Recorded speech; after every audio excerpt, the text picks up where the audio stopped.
మనందరం అనుకుంటుంటాం కదా, హస్బెండ్ మనల్ని బయటకి ఎక్కడికి తీసుకెళ్లరు, కొత్త ప్లేసులకో, టూర్స్కో, ట్రిప్స్కో తీసుకెళ్లరు, ఇంట్లోనే ఉంచుతారు అని ఫీల్ అవుతూ ఉంటాం కదా. పాపం ఇందులో వాళ్ళ తప్పే ఉంది చెప్పండి.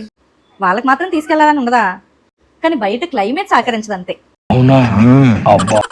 ఇప్పుడు చూడండి, వర్షాకాలం వర్షాకాలం వచ్చిందంటే బయట వరదలు వర్షాలు ఎంతలా ఉంటాయి చెప్పండి. అందులో మనం ఎక్కడ కొట్టుకుపోతామో అని తీసుకెళ్తాం. ఇంకా నెక్స్ట్ వింటర్లో ఎంత చలిగా ఉంటుంది.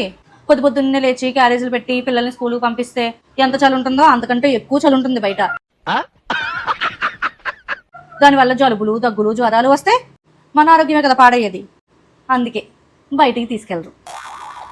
ఇంకా సమ్మర్ గురించి చెప్పాల్సిన అవసరమే లేదు. బయట ఎంత ఎండలు ఉంటాయి.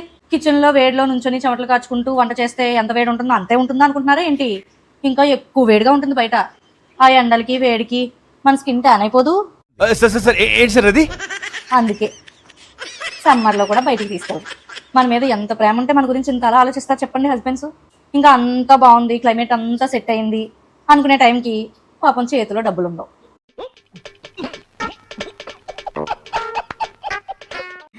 అందుకే వాళ్ళు మనల్ని ఎక్కడికి తీసుకెళ్ళలేరు.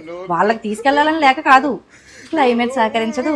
క్లైమేట్ సహకరిస్తే బడ్జెట్ ఉండదు, అందుకే తీసుకెళ్తారు. ఇందులో వాళ్ళ తప్పేం లేదు పాపం.